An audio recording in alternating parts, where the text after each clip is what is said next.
Hi, my name is Susan Anthony. I'm a PhD candidate here at Western University, and I have been a TA and a co-instructor on the course Experimental Studies in Marine Biology that Western sort of hosts out at the Huntsman Marine Sciences Center at the Bay of Fundy in New Brunswick. It's a great course. You start off, it's kind of split up into two parts, but it starts off by giving an introduction to the cool things you'll see out there and good ways in which you can study them. For instance, you first learn the animals and the algae that are out there, the cool urchins and limpets and different kinds of bivalves like clams and mussels. You also see on some of the boat trips, you get a chance to see fish and whales and seabirds too, because they're all interacting in that environment.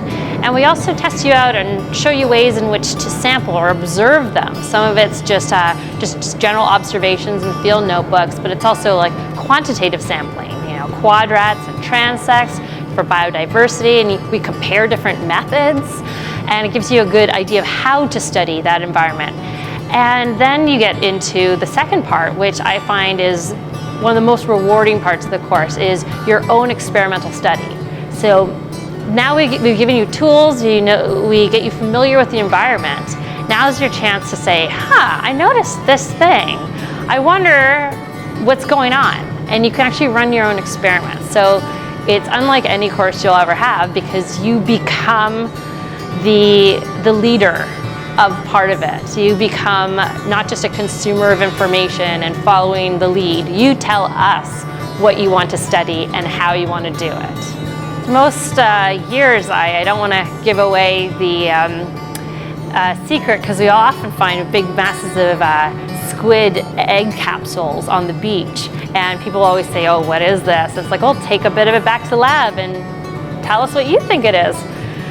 Bunch of the courses, what do you think it might be? And first off, it's like a jellyfish or an anemone, and we bring it back and we look inside and we're like, that looks like developing squid. And we have a wet lab, so you bring things from the field into this wet lab. You can keep them alive, you can observe them close up, you can feed them different things and manipulate them that way. On our shore expeditions, so we actually go in the intertidal, you're climbing over rocks, you may just come upon a seal swimming by you and watching you, say, all right, please don't take my fish, is probably what it's thinking. But it does poke up its head and look around at you.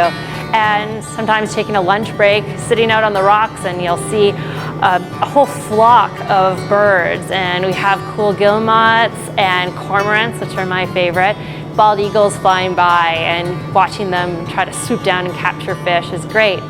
And once you're out on the boats, that's where you get to see the very massive thing. We go every year at the best time, I think, to go see whales. I have not been disappointed in the 3 years I've gone.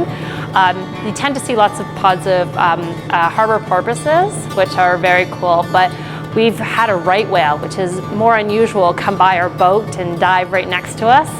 That was a couple years ago. And last year we had a humpback whale turn and start swimming towards us, and it dove right under our boat, and everyone was just in awe and couldn't believe it, and we're laughing, and it was a great day. We'll see them dive, we'll see fin whales, but it's not just all about just watching them. You gotta say what you observe. It's scientific as well as fun, and it is a challenge. It's a challenging course, but you get a lot out of it.